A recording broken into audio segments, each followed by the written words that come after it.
Hello दोस्तों, welcome to my channel study with me. मैं राहुल चौहान आपका अपने इस स्टडी प्लेटफॉर्म पर बहुत बहुत स्वागत करता हूं दोस्तों। और आज से हम स्टार्ट करने वाले हैं दोस्तों दिल्ली पुलिस कांस्टेबल के लिए जीके जीएस की सीरीज। आज से हम दोस्तों दिल्ली पुलिस कांस्टेबल के लिए जीके जीएस की सीरीज को स्टार्ट करने वाले हैं दोस्तों। जैसा कि अगर हम बात करें दिल्ली पुलिस कांस्टेबल में दोस्तों GK plus GS, GK GS जो है दोस्तों बहुत ही इंपॉर्टेंट रोल अदा करने वाला है दोस्तों। अगर हम बात करें जीके जीएस की दोस्तों तो आपको 50 क्वेश्चन आपको जीके जीएस से देखने को मिलेंगे दोस्तों, जो आपके लिए बहुत ही ज़्यादा इंपॉर्टेंट रोल अदा करने वाले हैं दोस्तों। अगर हम बात करें दिल्ली पुलिस एग्जाम की, दिल्ली पुलिस कांस्टेबल के एग्जाम की दोस्तों, अगर आपको इस एग्जाम को क्रैक करना है तो आपको जीके जीएस पर दोस्तों अपनी अच्छी पकड़ बनानी पड़ेगी दोस्तों। तो आपको तैयारी अभी से स्टार्ट करना है दोस्तों, क्योंकि अगर हम बात करें इसके एग्जाम की तो ये आपके नवंबर के मिड में आपको देखने को मिलेगा दोस्तों। आपको इसके एग्जाम दोस्तों नवंबर के मिड में आपको इसके एग्जाम देखने को मिल सकते हैं दोस्तों। तो अगर हम बात करें जीके जीएस की सीरीज की, तो आज हम दोस्तों आपके लिए लेके आए हैं पहला पार्ट, जिसमें हम देखने वाले हैं दोस्तों प्राचीन भारत का इतिहास। आज से हम क्या देखने स्टार्ट करने वाले हैं दोस्तों, आज से हम स्टार्ट करने वाले हैं प्राचीन भारत का इतिहास, जो होने वाला है दोस्तों हमारा पार्ट 1। अगर हम बात करें दोस्तों जीके को, तो दोस्तों हम सबसे पहले देखने वाले हैं हिस्ट्री, देन हम देखेंगे दोस्तों हम ज्योग्राफी, उसके बाद दोस्तों हम देखेंगे पॉलिटी। तो दोस्तों ये सारी वीडियो मैं आपको कवर कराने वाला हूं दोस्तों। अगर हम बात करें हिस्ट्री को, तो हिस्ट्री को दोस्तों हम 3 पार्ट में देखने वाले हैं। हिस्ट्री को हम कितने पार्टों में देखेंगे दोस्तों? 3 पार्ट में। जैसा कि दोस्तों अभी आप देख ही पा रहे होंगे कि पहला हम देखेंगे प्राचीन भारत, उसके बाद दोस्तों आपका आ जाएगा मध्यकालीन भारत। क्या आ जाएगा दोस्तों आपका? मध्यकालीन भारत। फिर उसके बाद देखने वाले हैं दोस्तों हम आधुनिक भारत। क्या देखने वाले हैं दोस्तों? आधुनिक भारत। तो दोस्तों आपको हमारे चैनल के साथ दोस्तों एग्जाम तक बने रहना है दोस्तों। इससे आपकी जीके जीएस में दोस्तों बहुत ही अच्छी, बहुत ही मजबूत पकड़ बनने वाली है दोस्तों। तो आइए बिना देरी करे हुए हम स्टार्ट करेंगे आज का ये सेशन। और अगर आप हमारे चैनल पर नए हैं तो प्लीज़ चैनल को सब्सक्राइब करना ना भूलें दोस्तों, और वीडियो को बिना स्किप करे हुए आपको अंत तक बने रहना है दोस्तों, क्योंकि जो क्वेश्चन मैं कराने वाला हूं दोस्तों उनसे संबंधित बहुत ही ज़्यादा एडिशनल जानकारी भी मैं आपको प्रदान करने वाला हूं। तो आपको एक रफ कॉपी और पेन साथ में लेके बैठना है, जिससे जो भी मैं आपको एडिशनल जानकारी बताते जाऊं उसे आपको नोट करते चले जाना है दोस्तों। और अगर आपको वीडियो पसंद आए तो प्लीज़ वीडियो को लाइक करना ना भूलें। आइए बिना देरी करे हुए स्टार्ट करेंगे आज का ये सेशन। तो दोस्तों आपका पहला प्रश्न हो जाता है, भारत का सर्व प्राचीन धर्म ग्रंथ है। तो दोस्तों आपका अगर बात करें सर्व प्राचीन, सबसे प्राचीन धर्म ग्रंथ की बात की जा रही है दोस्तों, और वो हो जाता है हमारा क्या? वेद। क्या हो जाता है दोस्तों?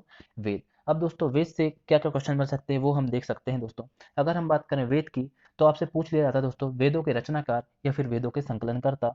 तो वो हो जाएंगे दोस्तों आपके कौन? महर्षि कृष्ण वेद व्यास। कौन हो जाते हैं दोस्तों आपके? वेद व्यास दोस्तों आपके वेदों के रचनाकार हो जाते हैं दोस्तों। अगर हम बात करें वेदों की, तो वेदों की संख्या हो जाती है दोस्तों 4। कितनी दोस्तों? वेदों की संख्या 4 हो जाती है दोस्तों। अगर हम बात करें सबसे प्राचीन वेद की, तो सबसे प्राचीन वेद की अगर हम बात करते हैं दोस्तों, तो वो हो जाता है आपका क्या? ऋग्वेद। क्या हो जाता है दोस्तों? ऋग्वेद। और अगर सबसे अंतिम वेद की बात करें, आधुनिक वेद की बात करें दोस्तों, तो वो हो जाता है आपका क्या? अथर्ववेद। क्या हो जाता है दोस्तों? अथर्ववेद। दोस्तों ऋग्वेद से क्या बनता है? ऋग्वेद से दोस्तों आपके मंडल पूछे जाते हैं। तो ऋग्वेद में 10 मंडल होते हैं दोस्तों, और 1028 क्या होते हैं? सूक्त होते हैं। क्या होते हैं दोस्तों? 1028 आपके क्या हो जाते हैं दोस्तों? सूक्त हो जाते हैं दोस्तों। एक और वेद से क्वेश्चन बनता है दोस्तों कि संगीत से संबंधित वेद कौन सा है? अगर बात करें दोस्तों संगीत से संबंधित वेद हो जाता है आपका क्या? साम वेद। क्या हो जाता है दोस्तों? साम वेद। ये आपका संगीत से संबंधित वेद हो जाता है दोस्तों। चलिए आगे बढ़ेंगे। अगला प्रश्न हो जाता है आपका, गद्य एवं पद्य दोनों शैलियों में पाया जाने वाला वेद। तो दोस्तों जैसा कि मैंने आपको बताया कि वेदों की संख्या हो जाती है दोस्तों 4, जिनमें से दोस्तों आपका पहला वेद हो जाता है क्या? यजुर्वेद। पहला आपका हो जाता है ऋग्वेद, फिर दोस्तों आपका यजुर्वेद, फिर आता है दोस्तों आपका सामवेद, और फिर आता है आपका अथर्ववेद। तो दोस्तों यहाँ आपसे पूछा जा रहा है कि गद्य एवं पद्य दोनों शैलियों में, यह दोस्तों आपसे पूछ लिया जाए चंपू शैली। क्या दोस्तों? आपसे क्वेश्चन चंपू शैली से भी पूछ सकता है कि बताइए चंपू शैली में किस वेद का वर्णन मिलता है। तो चंपू शैली पूछ लिया जाए दोस्तों, या फिर गद्य एवं पद्य दोनों शैलियों में पाए जाने वाला वेद का नाम आपसे पूछ लिया जाए, तो वो हो जाता है दोस्तों आपका क्या? यजुर्वेद। क्या हो जाता है दोस्तों? यजुर्वेद। अगर बात करें दोस्तों यजुर्वेद की, तो यजुर्वेद में दोस्तों क्या हो जाता है? यजुर्वेद, जो यजुर्वेद को पढ़ता है दोस्तों, यजुर्वेद के जो पढ़ने वाले होते हैं दोस्तों, जो पाठ करता होता है, उसे दोस्तों क्या बोला जाता है? अथर्वयु। बहुत बार पूछा गया क्वेश्चन है दोस्तों कि जो यजुर्वेद हो जाता है दोस्तों, जो यजुर्वेद हो जाता है उसके पाठ्यकर्ता को क्या बोला जाता है? तो आंसर हो जाएगा दोस्तों आपका क्या? अधर्यु। क्या बोला जाता है दोस्तों? अधर्यु। चलिए आगे बढ़ेंगे। अगला प्रश्न है आपके लिए, पुराणों की संख्या कितनी है? तो दोस्तों आपसे पुराणों की बात की जा रही है, तो पुराणों की संख्या दोस्तों कितनी हो जाती है? तो पुराणों की संख्या की अगर हम बात करें दोस्तों, तो पुराणों की संख्या हो जाती है हमारी कितनी? 18। क्या हो जाती है दोस्तों?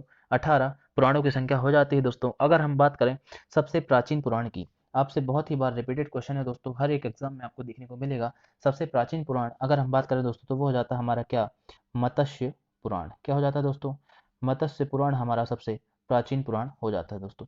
बहुत सारे स्टूडेंट को दोस्तों ये बहुत ही सिंपल से क्वेश्चन लग रहे होंगे दोस्तों, लेकिन आज ये हमारा पहला वीडियो दोस्तों, तो हम सबसे पहले बहुत ही आसान प्रश्नों को लेकर चलेंगे दोस्तों, उसके बाद हम अपने लेवल को बढ़ाते जाएंगे दोस्तों। तो आपको सिर्फ हमारे चैनल के साथ जुड़े रहना है दोस्तों एग्जाम तक, उसके बाद आपकी तैयारी बहुत ही अच्छी होने वाली है दोस्तों। चलिए आगे बढ़ेंगे।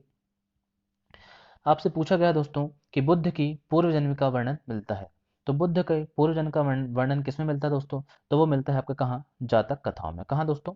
जातक कथाओं में आपके बुद्ध के पूर्व जन्म का वर्णन मिलता है। दोस्तों अगर हम बात करें गौतम बुद्ध की, तो गौतम बुद्ध दोस्तों आपके बौद्ध धर्म के क्या हो जाते हैं दोस्तों? संस्थापक। क्या हो जाते हैं? बौद्ध धर्म के संस्थापक कौन हो जाते हैं दोस्तों? आपके गौतम बुद्ध। गौतम बुद्ध को दोस्तों लाइट ऑफ एशिया भी कहा जाता है। क्या बोला जाता है दोस्तों? बहुत बार पूछा गया क्वेश्चन है, लाइट ऑफ एशिया। तो लाइट ऑफ एशिया किसे बोला जाता है दोस्तों? तो लाइट ऑफ एशिया भी आपको किसे बोला जाता है? गौतम बुद्ध को बोला जाता है दोस्तों। और गौतम बुद्ध की जो पूर्व जन्म की कहानियां हैं दोस्तों, वो आपको जातक कथाओं में देखने को मिलेंगी दोस्तों। चलिए आगे बढ़ेंगे। अगला प्रश्न हो जाता है आपका, कल्पसूत्र संबंधित है। आपसे पूछा जा रहा है दोस्तों कि कल्पसूत्र किस धर्म से संबंधित है? तो कल्पसूत्र जो हो जाता है दोस्तों, ये हो जाता है आपके जैन धर्म से संबंधित। किससे हो जाता है दोस्तों? जैन धर्म से संबंधित हो जाता है दोस्तों क्या? कल्पसूत्र। चलिए आगे बढ़ेंगे। अर्थशास्त्र के लेखक, बहुत बार पूछी गई पुस्तक है दोस्तों अर्थशास्त्र। और अगर हम बात करें अर्थशास्त्र के लेखक, तो वो हो जाते हैं हमारे कौन? विष्णुगुप्त। विष्णुगुप्त को ही दोस्तों क्या बोला जाता है? चाणक्य। क्या बोला जाता है दोस्तों? चाणक्य या फिर कौटिल्य भी इन्हीं को ही बोला जाता है दोस्तों। तो आपको कंफ्यूज नहीं होना है दोस्तों। कौटिल्य पूछ लिया जाए, चाणक्य पूछ लिया जाए, या फिर विष्णुगुप्त पूछ लिया जाए, तीनों एक ही इंसान के अलग अलग नाम है दोस्तों। तो अर्थशास्त्र के लेखक हो जाते हैं आपके क्या? चाणक्य। अगर बात करें दोस्तों चाणक्य, आपसे पूछ लिया जाता है कि विष्णुगुप्त गुप्त किस काल के समकालीन थे? किस काल में थे दोस्तों? तो वो हो जाएगा आपका क्या? मौर्य काल। किस काल के समकालीन थे दोस्तों? तो वो हो जाएगा आपका क्या? मौर्य काल। क्या हो जाएगा दोस्तों? मौर्य काल। मौर्यकालीन थे दोस्तों आपके क्या? विष्णु गुप्त। और इसमें दोस्तों आपका क्या? मौर्यकालीन इतिहास की जानकारी आपको जो अर्थशास्त्र हो जाती है दोस्तों, इसमें क्या मिलती है आपको देखने को? तो दोस्तों आपकी अगर हम बात करें अर्थशास्त्र में, आपको जो मौर्यकालीन था दोस्तों, मौर्यकालीन इतिहास की जानकारी आपको देखने को मिलेगी। चलिए आगे बढ़ेंगे। राजतरंगिणी के लेखक कौन है? बहुत ही बार पूछी गई फेमस किताब हो जाती है दोस्तों, और मुझे नहीं लगता जो भी कंपटीशन की तैयारी कर रहा होगा उसे इस किताब के बारे में जानकारी ना हो दोस्तों। अगर हम बात करें राजतरंगिणी की, तो इसके लेखक दोस्तों हो जाते हैं कौन? कल्हड़। राजतरंगिणी के लेखक कौन हो जाते हैं दोस्तों? कल्हड़। और अगर हम बात करें राजतरंगिणी में दोस्तों क्या देखने को मिलेगा आपको? तो यहाँ दोस्तों आपके कश्मीर का इतिहास क्या मिलेगा दोस्तों? आपके कश्मीर का इतिहास। कश्मीर का इतिहास आपको दोस्तों राजतरंगिणी के अंतर्गत देखने को मिलेगा दोस्तों, जिसके रचनाकार हो जाते हैं आपके कौन? कर्ण। चलिए आगे बढ़ेंगे। अगला प्रश्न है आपके लिए, संस्कृत भाषा व्याकरण की प्रथम पुस्तक है।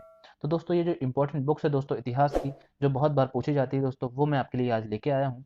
तो संस्कृत भाषा व्याकरण की प्रथम पुस्तक की अगर हम बात करें, तो वो हो जाते हैं दोस्तों आपके अष्टाध्यायी। और अगर दोस्तों अष्टाध्यायी के लेखक की बात करें, तो वो हो जाते हैं आपके कौन? पाणिनि। कौन दोस्तों? पाणिनि। बहुत बार डायरेक्ट ही क्वेश्चन पूछ लिया जाता है कि अष्टाध्यायी के लेखक कौन है? पाणिनि। अगर आपसे पूछ लिया जाए कि संस्कृत भाषा व्याकरण की जो प्रथम किताब थी दोस्तों, प्रथम पुस्तक थी, वो कौन थी? तो वो हो जाती है आपकी क्या? अष्टाध्यायी। चलिए आगे बढ़ेंगे। इतिहास का पिता किसे कहा जाता है? तो दोस्तों अगर बात करें हिस्ट्री ऑफ, क्या हो जाता है दोस्तों? Father of history. तो फादर ऑफ हिस्ट्री दोस्तों किसे बोला जाता है? हेरोडोटस को। बहुत बार क्वेश्चन में, बहुत बार पेपरों में आपको देखने को मिलेगा दोस्तों, बहुत बार रिपीट हुआ हुआ क्वेश्चन है दोस्तों। ये आपको स्टार मार्क कर लेना चाहिए दोस्तों, ये आपके बहुत ही इंपॉर्टेंट क्वेश्चन बन जाता है। अगर हम बात करें इतिहास के पिता या फिर फादर ऑफ हिस्ट्री, तो किसे बोला जाता है? तो वो बोला जाता है हमारे हेरोडोटस को। चलिए आगे बढ़ेंगे। मेगास्थनीज किसके समकालीन भारत आया था? तो मेगास्थनीज से दोस्तों आपके क्वेश्चन जरूर देखने को मिलेंगे दोस्तों, जो विदेशी यात्री थे दोस्तों। हमें दोस्तों जो हमारे इतिहास के बारे में हम जो जान पाते हैं दोस्तों, वो विदेशी यात्री हैं दोस्तों, उनकी किताबों के द्वारा ही हम अपने भारत के इतिहास को जान पाते हैं दोस्तों। जो विदेशी यात्री हैं दोस्तों, उनसे बहुत ही ज्यादा क्वेश्चन आपको देखने को मिलेंगे। तो दोस्तों उनमें से मेगास्थनीज एक बहुत ही इंपॉर्टेंट विदेशी यात्री हो जाता है दोस्तों। अगर हम बात करें मेगास्थनीज की, तो मेगास्थनीज दोस्तों किसका? सेल्यूकस निकेटर का राजदूत था दोस्तों। किसका दोस्तों? Seleucus Nicator. किसका? सेल्यूकस निकेटर का राजदूत हो जाता है दोस्तों आपका कौन? मेगास्थनीज। बहुत बार क्वेश्चन में पूछा गया कि मेगास्थनीज किसका राजदूत था दोस्तों, तो ये था आपका सेल्यूकस निकेटर का। और अगर हम बात करें, ये चंद्रगुप्त मौर्य के दरबार में भारत आया था दोस्तों। किसके दरबार में? चंद्रगुप्त मौर्य के दरबार में आया था दोस्तों। अगर हम बात करें मेगास्थनीज की एक फेमस किताब पूछ ली जाती है दोस्तों, और वो हो जाती है हमारी क्या? इंडिका। क्या हो जाती है दोस्तों? इंडिका। तो इंडिका दोस्तों मेगास्थनीज की दोस्तों एक फेमस किताब हो जाती है, जिसमें जिसमें दोस्तों आपके मौर्य युगीन क्या हो जाता है दोस्तों? मौर्य युगीन जो समाज की संस्कृति थी दोस्तों, मौर्य समाज की जो संस्कृति के बारे में आपको जानने को मिलेगा दोस्तों। चलिए आगे बढ़ेंगे। माफ कीजिएगा दोस्तों। अगला प्रश्न आपके लिए, मेगास्थनीज द्वारा रचित पुस्तक इंडिका में किस युग की जानकारी प्राप्त होती है? तो दोस्तों ये मैंने आपको ऊपर ही अभी क्वेश्चन में बताया कि इंडिका, यहाँ से दोस्तों दो क्वेश्चन बनते हैं। एक तो दोस्तों इंडिका इंडिका पुस्तक के रचयिता आपसे पूछा जाएगा, तो वो हो जाएंगे आपके क्या? मेगास्थनीज। और अगर हम बात करें दोस्तों, इंडिका के रचयिता हो जाते हैं आपके मेगास्थनीज। और इंडिका में दोस्तों आपको मौर्य युग की संस्कृति के बारे में आपको जानने को मिलेगा दोस्तों। चलिए आगे बढ़ेंगे। भारत का भूगोल नामक पुस्तक के लेखक कौन है? ये बहुत ही ज़्यादा फेमस किताब हो जाती है दोस्तों, अगर हम बात करें भारत के भूगोल की। और इसके लेखक हो जाते हैं हमारे कौन? टॉलमी। कौन हो जाते हैं दोस्तों? टॉलमी हमारे भारत के भूगोल के लेखक हो जाते हैं दोस्तों। चलिए आगे बढ़ेंगे। अगला प्रश्न है आपके लिए, नेचुरल हिस्ट्री नामक पुस्तक किससे संबंधित है? तो दोस्तों बात करें हम नेचुरल हिस्ट्री की, तो दोस्तों ये बहुत ही फेमस किताब हो जाती है। और अगर हम बात करें नेचुरल हिस्ट्री की, तो इसके लेखक हो जाते हैं कौन? प्लिनी। कौन हो जाते हैं दोस्तों? नेचुरल हिस्ट्री के लेखक आपको हो जाएंगे दोस्तों कौन? प्लिनी। और अगर हम बात करें नेचुरल हिस्ट्री में किससे संबंधित हो जाती है, तो उसमें दोस्तों आपको भारतीय पशु, पेड़ पौधे और भारतीय खनिज पदार्थों के बारे में आपको जानकारी देखने को मिलेगी। चलिए आगे बढ़ेंगे। किस विदेशी यात्री द्वारा मध्य प्रदेश की जनता को सुखी एवं समृद्ध बताया गया है? तो दोस्तों ऐसे ही क्वेश्चन होते हैं दोस्तों, जो आपसे घुमा फिरा कर पूछ लिए जाते हैं। अब दोस्तों आपसे क्वेश्चन में क्या पूछा जा रहा है कि किस विदेशी यात्री ने मध्य प्रदेश की जनता को सुखी एवं समृद्ध बताया? तो दोस्तों वो हो जाएंगे आपके कौन? फाहियान। फाहियान दोस्तों, अगर हम बात करें फाहियान की, तो ये एक कौन हो जाते हैं दोस्तों? चीनी यात्री थे दोस्तों। फाहियान कौन थे दोस्तों? आपके चीनी यात्री हो जाते हैं दोस्तों, जो कि चंद्रगुप्त द्वितीय किसके दरबार में दोस्तों? चंद्रगुप्त द्वितीय के दरबार में आए थे दोस्तों। कौन? फाहियान। चंद्रगुप्त सेकंड। चंद्रगुप्त सेकंड के दरबार में दोस्तों बहुत ही बार क्वेश्चन पूछा जाता है कि बताइए फाहियान किसके दरबार में आए हुए थे दोस्तों। तो अगर हम बात करें, फाहियान एक चीनी यात्री था दोस्तों, जो आपके चंद्रगुप्त द्वितीय के दरबार में आया था। और अगर बात करें, इसने दोस्तों मध्य प्रदेश की जनता को सुखी, इसने क्या बताया दोस्तों? मध्य प्रदेश की जनता को सुखी एवं समृद्ध बताया दोस्तों। और ये 14 वर्ष तक भारत में रहा था दोस्तों। कितने वर्षों तक? 14 वर्षों तक। चलिए आगे बढ़ेंगे। अगला प्रश्न है आपके लिए, भारत की खोज नामक किताब के रचयिता कौन है? अगर हम बात करें दोस्तों भारत की खोज, तो अगर हम बात करें भारत की खोज की, तो उसके रचनाकार हो जाते हैं आपके अल बरूनी। तो दोस्तों ये तो हमारे हिंदी में नाम हो जाता है भारत का खोज। अगर हम बात करें इस किताब का अन्य नाम क्या हो जाता है दोस्तों? किताबुल हिंद। क्या हो जाता है दोस्तों? किताब क्या हो जाता है दोस्तों? किताब उल हिंद। बहुत बार दोस्तों आपको ये नाम देखने को मिलेगा, किताब उल हिंद या फिर तहकीक ए हिंद। क्या हो जाता है दोस्तों? एक हो जाता है आपका तहकीक ए हिंद। तो दोस्तों किताब उल हिंद या फिर तहकीक ए हिंद या फिर भारत की खोज, तीनों एक ही बुक का नाम है दोस्तों। तो ये हो जाते हैं आपके इसके रचनाकार कौन? अलबरूनी। अब अलबरूनी की बात करें दोस्तों, तो अलबरूनी महमूद गजनवी के साथ भारत आया था दोस्तों। ये बहुत बार पूछा जाता है कि अलबरूनी किस शासक के साथ भारत आया था, तो ये आया था दोस्तों आपके महमूद गजनवी के साथ भारत आया था दोस्तों। और इसने अपनी किताब किसकी रचना की दोस्तों? भारत की खोज, किताब उल हिंद या फिर तहकीक ए हिंद। चलिए आगे बढ़ेंगे। अगला प्रश्न हो जाता है दोस्तों आपके लिए, सुल्तान मोहम्मद बिन तुगलक द्वारा किस विदेशी यात्री को दिल्ली का काजी या न्यायाधीश मुक्त नियुक्त किया गया था दोस्तों? दोस्तों बहुत ही ज़्यादा इंपॉर्टेंट क्वेश्चन बन जाता है दोस्तों, और आपको ऐसे ही क्वेश्चन आपको एग्जाम में देखने को मिलेंगे दोस्तों। क्या पूछा जा रहा है आपसे कि सुल्तान मोहम्मद बिन तुगलक ने किस विदेशी यात्री को दिल्ली का काजी या न्यायाधीश नियुक्त किया था दोस्तों? तो वो हो जाएंगे हमारे कौन? Ibn Battuta. अगर हम बात करें दोस्तों इब्न बतूता की, तो इब्न बतूता दोस्तों इनकी एक फेमस किताब हो जाता है दोस्तों, फेमस कृति हो जाती है, जिसका नाम हो जाता है क्या? रहला। ये बहुत बार पूछा गया क्वेश्चन है दोस्तों, तो आपको याद रहना चाहिए कि रहला नामक किताब की रचना किसने की? इब्न बतूता ने। और इब्न बतूता को ही दोस्तों जो मोहम्मद बिन तुगलक थे, उन्होंने दिल्ली का काजी या न्यायाधीश किसे नियुक्त किया? तो उसका आंसर भी हो जाता है दोस्तों आपका क्या? Ibn Battuta. चलिए आगे बढ़ेंगे। अगला प्रश्न हो जाता है आपका, सती प्रथा का पहला लिखित साक्ष्य मिलता है तो अगर हम बात करें दोस्तों सती प्रथा की, तो सती प्रथा का पहला लिखित साक्ष्य जो हो जाता है दोस्तों वो आपके एरन अभिलेख में आपको देखने को मिलेगा। किसमें दोस्तों? एरन अभिलेख में आपको सती प्रथा का पहला लिखित साक्ष्य देखने को मिलता है दोस्तों। चलिए आगे बढ़ेंगे। अभिलेखों का अध्ययन क्या कहलाता है? तो अभिलेखों का अध्ययन जो हो जाता है दोस्तों आपका क्या कहलाता है? एपिग्राफी। क्या कहलाता है दोस्तों? अभिलेखों का अध्ययन आपका एपिग्राफी कहलाता है दोस्तों। चलिए आगे बढ़ेंगे। अगला प्रश्न है आपका कि आग का आविष्कार, क्या दोस्तों आग का आविष्कार किस काल में हुआ? ये बहुत ही बार रिपीटेड क्वेश्चन हो जाता है दोस्तों, और बहुत ही सिंपल से क्वेश्चन होते हैं जो हम पढ़ के नहीं जाते दोस्तों, और वहाँ हम कंफ्यूज हो जाते हैं और इन सरल से सवालों का भी गलत आंसर टिक करके आ जाते हैं दोस्तों। तो अगर हम बात करें आग के आविष्कार की, तो आग का आविष्कार दोस्तों पूरा पाषाण काल में हुआ था। किसमें दोस्तों? पूरा पाषाण काल में आपके आग के आविष्कार को देखने को मिलेंगे दोस्तों। अगर हम बात करें पहिए का आविष्कार, किसका दोस्तों? पहिए का। तो पहिए का जो आविष्कार हुआ दोस्तों वो हुआ आपके किस में? तो वो हुआ आपके नव पाषाण काल में। किसमें दोस्तों? नव पाषाण काल में आपको पहिए का आविष्कार आपको देखने को मिलेगा दोस्तों।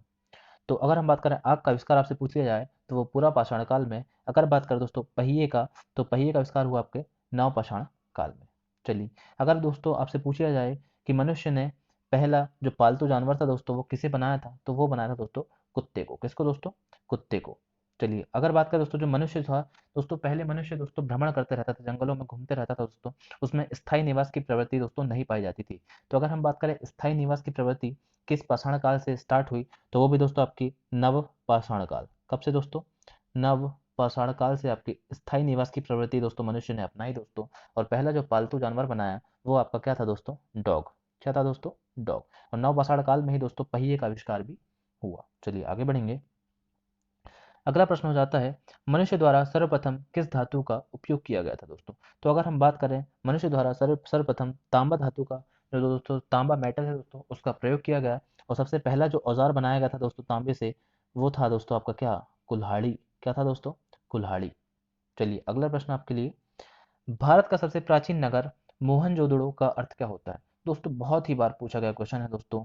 मोहनजोदड़ो का अर्थ आपसे बहुत बार पूछा जाता है दोस्तों। तो भारत का सबसे प्राचीन नगर दोस्तों आपका हो जाता है मोहनजोदड़ो, और इसका अर्थ होता है दोस्तों आपका क्या? मृतकों का टीला। क्या होता है दोस्तों?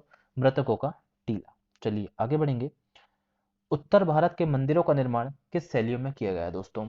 तो अगर हम बात करें उत्तर भारत, तो उत्तर भारत में दोस्तों जो मंदिर बनाए जाते हैं वो बनाए जाते हैं दोस्तों हमारे कौन सी शैली में? उनका निर्माण किया जाता है दोस्तों नागर शैली में। कौन सी शैली में दोस्तों? नागर शैली में। और अगर हम बात करें दोस्तों अगला जो प्रश्न है आपके लिए, दक्षिण भारत के मंदिरों का शैली को क्या कहा जाता है? तो दक्षिण भारत के जो मंदिर होते हैं दोस्तों वो आपके द्रविड़ शैली में बनाए जाते हैं दोस्तों। तो इसमें कंफ्यूज नहीं होना है दोस्तों। जैसे ही आपको दक्षिण देखने को मिलेगा तो दक्षिण को द्रविड़ या फिर दक्कन भी बोला जाता है दोस्तों। और दक्कन और दक्षिण दोस्तों दा और द्रविड़ में भी आपको क्या देखने को मिलेगा दोस्तों? दा। तो आप इसमें कंफ्यूज नहीं होंगे दोस्तों। दक्षिण भारत के मंदिरों को द्रविड़ शैली और उत्तर भारत के मंदिरों को नागर शैली में बनाया गया दोस्तों। चलिए अगला प्रश्न आपके लिए। सबसे प्राचीन वेद, तो सबसे प्राचीन वेद दोस्तों जो मैंने आपको बताया वो हो जाता है आपका क्या? ऋग्वेद। और सबसे जो अंतिम वेद हो जाता है दोस्तों वो हो जाता है आपका क्या? अथर्व वेद। क्या हो जाता है दोस्तों? अथर्व वेद, सबसे आधुनिक वेद। चलिए आगे बढ़ेंगे। अगला और अंतिम प्रश्न है दोस्तों आपके लिए। भारतीय संगीत का जनक किस वेद को कहा जाता है? तो अगर हम बात करें भारतीय संगीत के जनक, तो वो दोस्तों आपका हो जाता है सामवेद। तो दोस्तों ये थे आपके टॉप 25 क्वेश्चन दोस्तों, जो कि बहुत इजी भी थे दोस्तों। आज दोस्तों पहला वीडियो था, इसलिए मैं आपके लिए आसान से सवाल लेके आया था दोस्तों। अब हम दोस्तों धीरे धीरे हमारा लेवल बढ़ाएंगे दोस्तों, और आप हमें कमेंट बॉक्स में कमेंट करके बताएं दोस्तों कि आपको किस टॉपिक के ऊपर वीडियो चाहिए दोस्तों, या फिर हम प्राचीन भारत के इतिहास को ही कंटिन्यू करें। या फिर दोस्तों मैं सोच रहा था कि जैसे आपके वेद हो जाते हैं तो वेद का एक अलग टॉपिक बनाऊं दोस्तों, धर्म हो जाते हैं धर्म के एक अलग वीडियो लेके आऊं, सेपरेट वीडियो। तो आपको जैसा भी पढ़ने की आपको इच्छा हो दोस्तों वैसा आप हमें कमेंट बॉक्स में कमेंट करके बता सकते हैं। और अगर आपको वीडियो पसंद आई हो तो प्लीज़ वीडियो को लाइक करें, ज़्यादा से ज़्यादा दोस्तों के साथ शेयर करें दोस्तों, और चैनल को सब्सक्राइब करना ना भूलें। धन्यवाद दोस्तों। जय हिंद, जय भारत,